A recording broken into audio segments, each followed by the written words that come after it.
بسم اللہ الرحمن الرحیم۔ سب سے پہلے یہ 2 کلپ آپ لوگ سن لیں، پھر اس کے بعد میں اس کے اوپر اور اس سے آگے پھر میں آپ لوگوں سے بات کرتا ہوں۔ اکرم سے پیار ابو بکر اجماعی ہے، صدیق کے فضائل بھی اجماعی ہیں، بالکل آپ کے پاس ہوں گے، ہمارے پاس بالکل، ہم ایک فضیلت کو نہیں مانتے، ٹھیک ہے۔ تمام اور سب سے اچھی حکومت صحابہ کرام نے کی ہے، اس سے آپ تسلیم کرتے ہیں؟ میں کرتا ہوں، جزاک اللہ خیر۔ سب سے اچھی حکومت ابو میں بکر بالکل صدیق بھی نے تسلیم کی، نہیں کرتا۔ آپ کریں نہیں کریں، ہم نے ربانی صاحب کو منا لیا۔ میں اس اب لیے آپ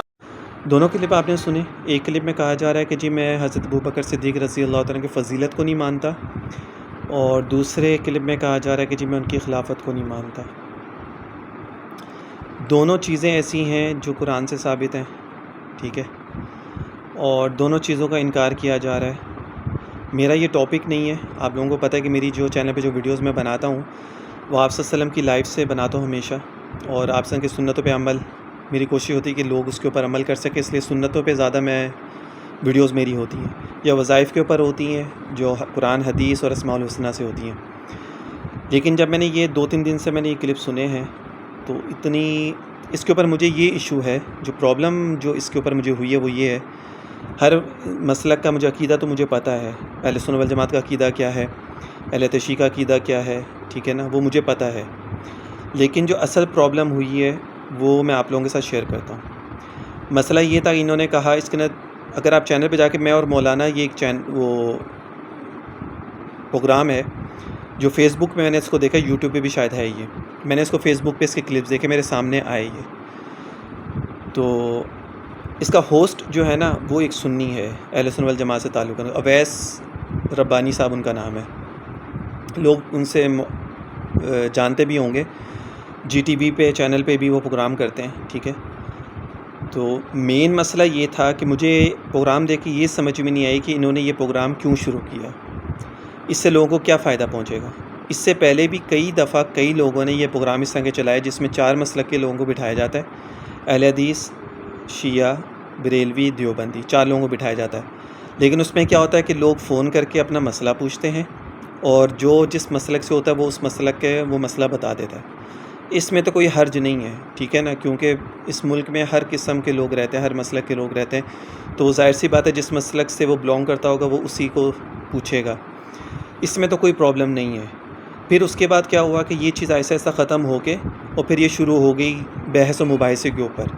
جو اختلافی مسائل تھے، جو صرف کتابوں تک تھے، جو علماء تک کے تھے، جو لوگوں کو نہیں پتہ تھے، وہ ٹی وی کے اوپر لوگوں نے پروگراموں میں کرنا شروع کر دیا۔ اس سے کیا ہوا کہ ایک دوسرے کو برا بھلا کہنا شروع کر دیا۔ اب یہ کیوں شروع کیا لوگوں نے؟ یہ کوئی اصلاح کے لیے نہیں تھا۔ 1400 سال ہو گئے، ہر مسلک والا اپنے مسلک پہ چل رہا ہے، کوئی کسی کے مسلک پہ نہیں چل رہا، ٹھیک ہے، کوئی ایسا نہیں ہے جو سنی سے شیعہ ہو رہا ہو یا شیعہ سے سنی ہو رہا ہو، کوئی ایسا نہیں ہے، ٹھیک ہے نا،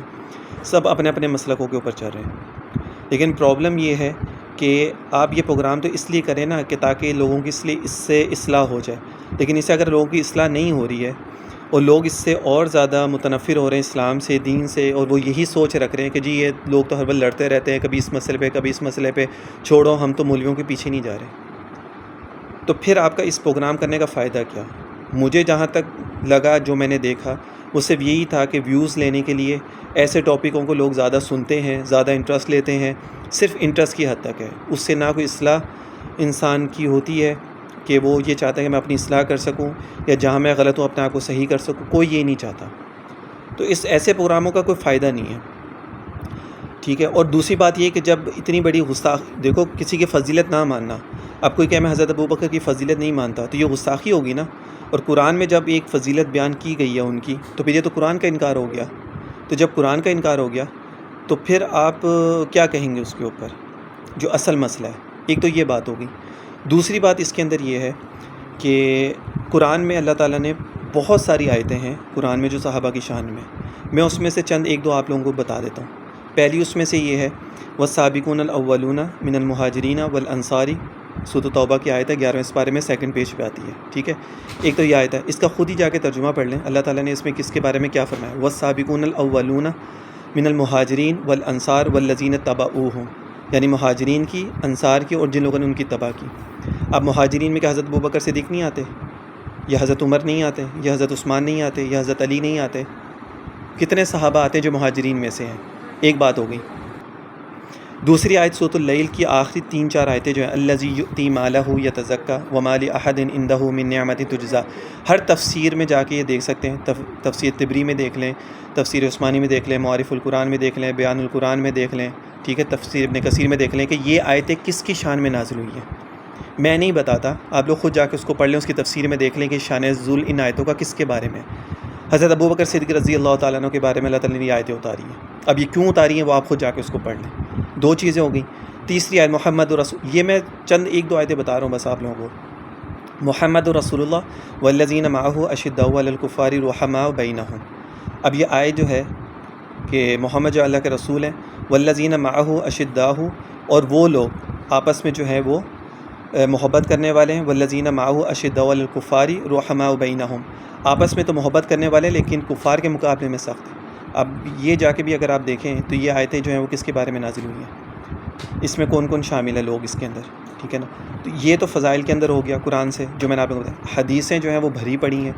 کوئی بھی کتاب اٹھا کے دیکھ لیں، چاہے بخاری شریف اٹھا کے دیکھ لیں، ترمذی اٹھا کے دیکھ لیں، سنن ابی داؤد اٹھا کے دیکھ لیں، ٹھیک ہے نا، مسلم شریف اٹھا کے دیکھ لیں، ہر اس کے اندر جو ہے یہ حدیثیں جو ہیں صحابہ کے بارے میں آپ لوگوں کو مل جائیں گی۔ یہ تو ہوگی ان کے فضائل کے بارے میں، ٹھیک ہے۔ خلافت کے بارے میں آپ صلی اللہ علیہ وسلم نے خود اپنی زندگی میں جو ہے حضرت ابوبکر صدیق رضی اللہ تعالیٰ عنہ کو آگے کیا۔ ہر نبی کی ہر صحابی کی اپنی ایک فضیلت ہے، چاہے وہ حضرت ابوبکر ہیں، چاہے حضرت عمر ہیں، حضرت عثمان ہیں، حضرت علی ہیں، ٹھیک ہے نا، چاہے ان کے بعد کے صحابی ہیں، سب کی اپنی اپنی فضیلتیں ہیں۔ کوئی کسی سے سبقت لے جانے کے لیے سارے عمل نہیں کرتا تھا کہ میں اس سے زیادہ میرا درجہ بلند ہو جائے، یا میری فضیلت زیادہ ہو جائے، یا میں آپ صلی اللہ علیہ وسلم کی نظروں میں زیادہ اچھا بن جاؤں۔ کوئی اس لیے نہیں کرتا تھا، سب اس لیے کرتے تھے کہ اللہ تعالیٰ کو راضی کرنے کے لیے اور آپ صلی اللہ علیہ وسلم کا ساتھ دینے کے لیے، چاہے وہ اہل بیت میں سے کوئی صحابی ہیں، چاہے وہ غیر اہل بیت میں سے صحابی تھے، سب کا یہی عمل تھا۔ اس لیے اللہ تعالیٰ نے ان لوگوں کو چنا ہے، ان لوگوں کو اللہ تعالیٰ نے صحابہ کو، یہ جتنے بھی صحابہ ہیں ان سب لوگوں کو اللہ تعالیٰ نے جو ہے وہ چنا ہے، ٹھیک ہے نا۔ یہ کوئی ایسے لوگ نہیں ہیں کہ جو کوئی ایرے غیرے لوگ تھے بس، اور ان لوگوں کی تربیت جو ہے وہ آپ صلی اللہ علیہ وسلم نے کی ہے، اور جب آپ صلی اللہ علیہ وسلم نے جس کی تربیت کی ہے تو اگر اس کی تربیت صحیح نہیں ہوئی تو اس کا مطلب وہ آپ صلی اللہ علیہ وسلم کے پھر آئے گا کہ آپ صلی اللہ علیہ وسلم نے ان کی تربیت صحیح نہیں کی، اور ایک نبی جب کسی کی تربیت کرتا ہے تو وہ ہو ہی نہیں سکتا کہ وہ چیز غلط ہو جائے۔ اچھا، اب تو ایک تو یہ بات ہوگی، ٹھیک ہے۔ دوسری بات یہ کہ انہوں نے کہا اسی اور ویڈیوز کلپس بہت سارے اس کے اندر کئی ٹاپک کے اوپر تھا، میں چند کے اوپر میں آپ لوگوں کو جواب دیتا جا رہا ہوں، باقی آپ لوگ خود جا کے اس کا چیک کر سکتے ہیں۔ انہوں نے کہا جی خلافت جب آپ صلی اللہ علیہ وسلم کا انتقال ہوا تو ان صحابہ نے، شیخین نے، جو حضرت ابوبکر حضرت عمر نے آپ صلی اللہ علیہ وسلم کا جنازہ ہی نہیں پڑھا۔ پہلی بات یہ کہ نبی کا جنازہ ہی نہیں ہوتا، صرف درود و سلام ہوتا ہے، نبی کا جنازہ نہیں ہوتا جس طرح آج کل لوگوں کے جنازے ہوتے ہیں، پہلی بات۔ دوسری بات یہ 3 دن تک آپ صلی اللہ علیہ وسلم کا جسد مبارک جو ہے وہ رہا، 3 دن کے بعد آپ صلی اللہ علیہ وسلم کو دفنایا گیا۔ تو کیا 3 دن بنی ثقیفہ میں تو یہ لوگ تو پہلے دن اگر بقول ان کی یہ لوگ گئے تھے تو کیا باقی 2 دن میں کیا آپ صلی اللہ علیہ وسلم کے اوپر وہ آ کے درود السلام انہوں نے نہیں پڑھا ہوگا؟ ساری جھوٹی کہانیاں انہوں نے سنائی ہوئی ہیں، ٹھیک ہے، جس کا کوئی سر پیر ہی نہیں ہے، ایک بات۔ دوسری بات یہ کہ حضرت ابوبکر حضرت عمر تو وہاں پہ آپ صلی اللہ علیہ وسلم کے جنازے کے ادھر بیٹھے ہوئے تھے، کچھ لوگوں نے آ کے حضرت عمر سے کہا کہ آپ وہاں پر آئیں، وہاں پہ لوگ جو ہیں وہ خلیفہ مقرر کریں اور اس طرح آپس میں لڑائی جھگڑا ہو جائے گا، اور انصار میں سے اگر بنے گا تو لڑائی جھگڑے کا زیادہ امکان ہے۔ تو حضرت عمر نے کہا تمہیں نہیں پتہ کہ ابھی معاملات کیا ہیں، اور آپ صلی اللہ علیہ وسلم کا یہ جسد مبارک پڑا ہے اور اس طرح۔ تو انہوں نے کہا نہیں، اگر آپ نہیں آئیں گے تو مسئلہ زیادہ خراب ہوگا۔ پھر یہ دونوں شیخین جو ہے یہ وہاں پہ گئے اور پھر وہاں جا کے انہوں نے پھر سارے معاملات کو طے کیا۔ اور اگر اسلامی تاریخ میں دیکھا جائے تو جب بھی کوئی کسی بڑے کا انتقال ہوتا ہے تو اس سے پہلے، اس کو دفنانے سے پہلے وہاں پہ خلیفہ مقرر کیا جاتا ہے، پھر اس کے بعد جو ہے ان کو دفنایا جاتا ہے۔ اگر نہیں دفنایا جائے گا تو پھر جو لوگ آس پاس کے جو مشرکین ہوتے ہیں، یہودی ہوتے ہیں یا باقی لوگ جو ہوتے ہیں وہ اس چیز کا فائدہ اٹھاتے ہیں، اور پھر حملہ کرنے کا پھر ڈر ہوتا ہے کہ وہ دوبارہ حملہ نہ کر دیں، کیونکہ وہاں پہ تو سارے مسلمان تو نڈھال تھے، ان کو تو ہوش ہی کسی کو نہیں تھا آپ صلی اللہ علیہ وسلم کا جب انتقال ہوا